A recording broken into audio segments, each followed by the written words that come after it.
not just Paul, but largely. One of the main doctrines, right? Yeah. So as well, it's like even if you compare it to the old law of Moses, it contradicts kind of like clearly.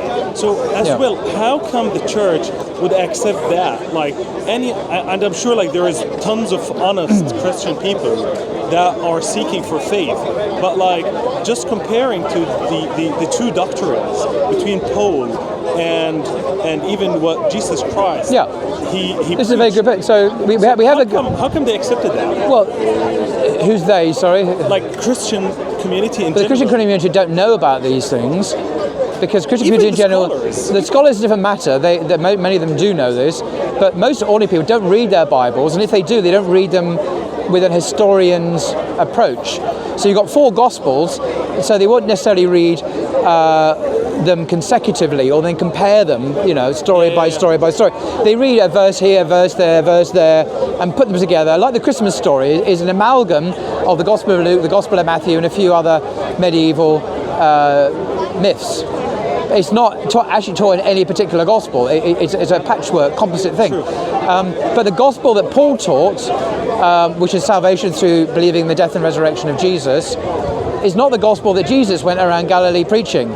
If you read the synoptic gospels, Matthew, Mark, and Luke, the earlier gospels, he doesn't talk like that. He doesn't preach that. In fact, he's not his message. Jesus' message is God. True. And his kingdom, and how you enter into this kingdom. And the way you enter into kingdom is very Islamic. I mean, his message, the parables, the stories he tells, could be a hadith. The Gospel of Luke, for example, the parable of the prodigal son, Luke 15, or the parable of the tax collector and the Pharisee, a bit later, how we're justified before God, has nothing to do with Jesus. It's to do with humbling ourselves before our Creator. This is Islam. True. I mean, you couldn't make this up. This is the concept of submission. It's the concept of submission is there the heart of Jesus' gospel. For Paul, it's the death and believing in the death and resurrection of Jesus gets you saved. Now, these are not the same religions. No.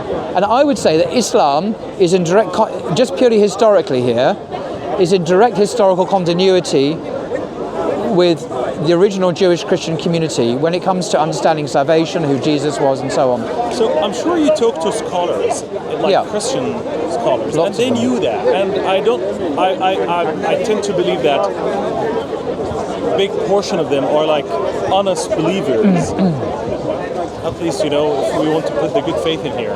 So, do you think like this is common knowledge, I assume, for them? You see, when I have Christian scholars on, I don't interview them Paxman-like. I don't interrogate them. No. I don't say, how can you believe in this when you know that?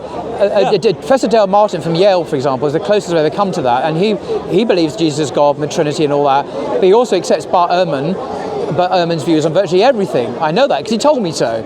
And Bart Ehrman doesn't think that Jesus said that he was God. He thinks that he denied he was God in Mark chapter 10. He doesn't believe the Gospels are... he believes a whole bunch of stuff, which I think is in contradiction to his beliefs about Jesus being God. How do you reconcile that? He wrote a book about it, and it's basically postmodernism. He has this kind of a truth in one box and a truth in another box, and he doesn't have to reconcile them because as a postmodern intellectual, you don't have to do that. So again, the answer for them, like the stance is not firm. It's like if they are again the source of the Bible and the stance from Paul's message basically and stance and the changes is like a major question in my head always. It's like, and anybody who's interested in Christianity is like. Well, the difficulty is, I always wanted to ask like somebody who would really truly believe in that and has that knowledge, but like I've done that, and Professor Dale Martin, as I say, is probably the most distinguished Christian New Testament scholar around, who believes in Orthodox Christianity and yet accepts all the standard historical critical conclusions of New Testament scholarship. How you reconcile that, you need to listen to him and hear his arguments. I personally have not found them at all compelling.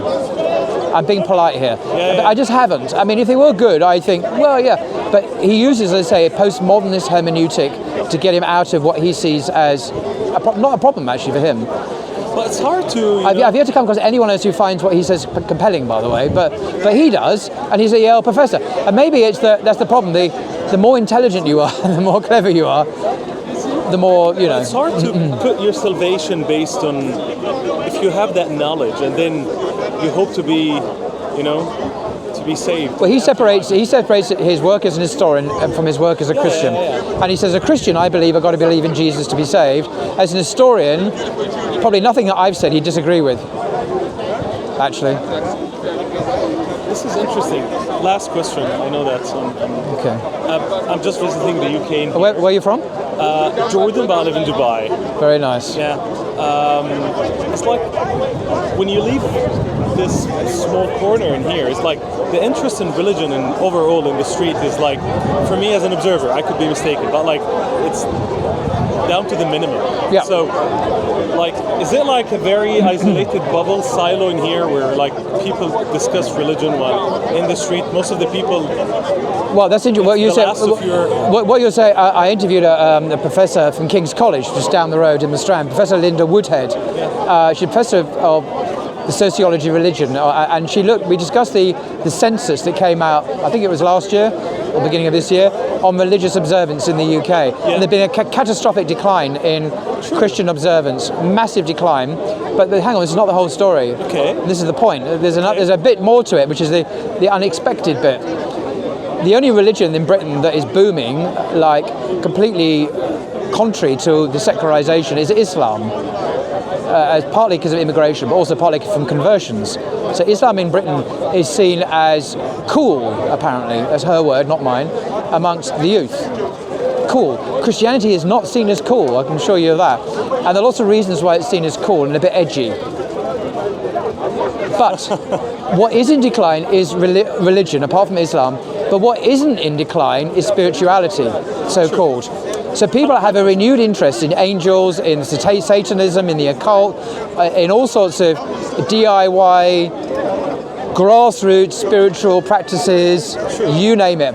That is of great interest to people, and that has not declined, that has increased.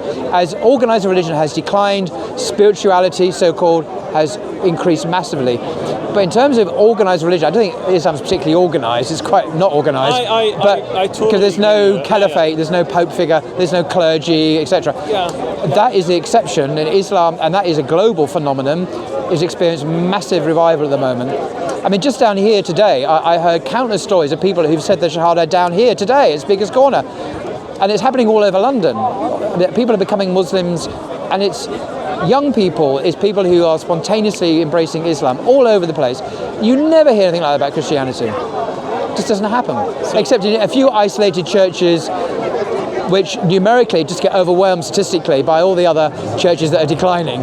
But Islamically, like during Ramadan, if you must know, the mosques are, the problem with Muslims have now is, where do we meet? I mean, we're just so many Muslims now that we find it hard to, you just need places to meet. They're so full with people. And it's a young religion, it's not full of extremely ancient people. This is very, very interesting. And like, so yeah, do you think like most of the Western like communities are called Christian because of like the naming of it or the history of it, but like they're not really having that type of... I think many people who leave the church say, this is what, I mean, I used to be a Christian, but I left Christianity for Islam, not because I was, but people say who leave Christianity, I think, it ceases to be relevant to their lives. How is it relevant to my life? But Islam offers actual solutions.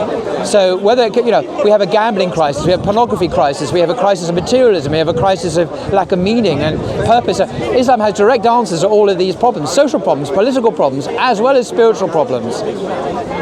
Yeah, how should men and women relate to each other? Ideally. Should a man and woman both go out and have full-time jobs and not have children? Is that making women happy? Is that making men happy? No. Now, Islam has distinct gender roles, which is very controversial in our society. But many people find it very attractive because I think it fits with their fitra. It's the natural disposition that we have. Men and women are different. You can't say that anymore, but Islam says our species comes in male and female. That's it. It says that in the Quran. It says that in the Bible, by the way, in Genesis. And Jesus reaffirms that in the Gospels, by the way. So There was a big debate the other day in the Congress, or yeah. they had like kind of I don't know how they call it, like, you know, the Congress people were like questioning the activists and the gender thing. And so Islam teaches very clear on that. It's very clear on LGBT. You know, some things are just wrong, haram, and not permitted. So Islam hasn't been, the argument would be, it hasn't been compromised by secularism or liberalism. If you ask an average Muslim down here, I know exactly what they'll say on a whole bunch of issues. I don't have to even think about that. If I ask a Christian, I have no idea what they're going to believe. Will they support gay marriage? Quite possibly. Will they support trans or whatever? Quite possibly. Ask a Muslim that. I know exactly what they're going to say. Yeah, you don't really need... I don't need any doubt about that. I've never had any doubt. You might find a few liberal Muslims, so-called, on Twitter, but in terms of the great numbers... Yeah, Twitter shakes. Yeah, you're not going to find that. If you go to any mosque, we're all going to believe the same thing, because the Quran and the Sunnah is clear, and people want to believe that, and that's it. And people like that. They want to know that God's revelation is clear and what it teaches. And they believe it. You know, not everyone is taken in by the LGBT propaganda. Interesting. And I think that's good. The last question, how was your journey in learning Arabic? Did you try any? I'm always trying to learn Arabic. How is it It's going? an ongoing. How is it Well, I going? learned the alphabet. I've learned several surahs in Arabic. You know, I mean, obviously we pray in Arabic. So it's ongoing. Okay, interesting. Inshallah.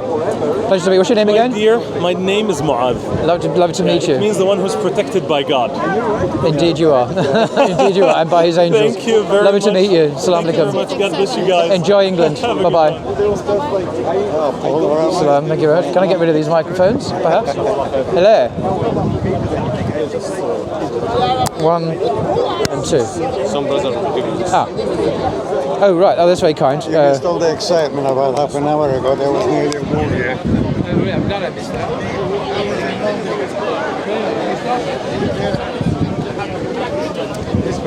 It's for you. Come to them.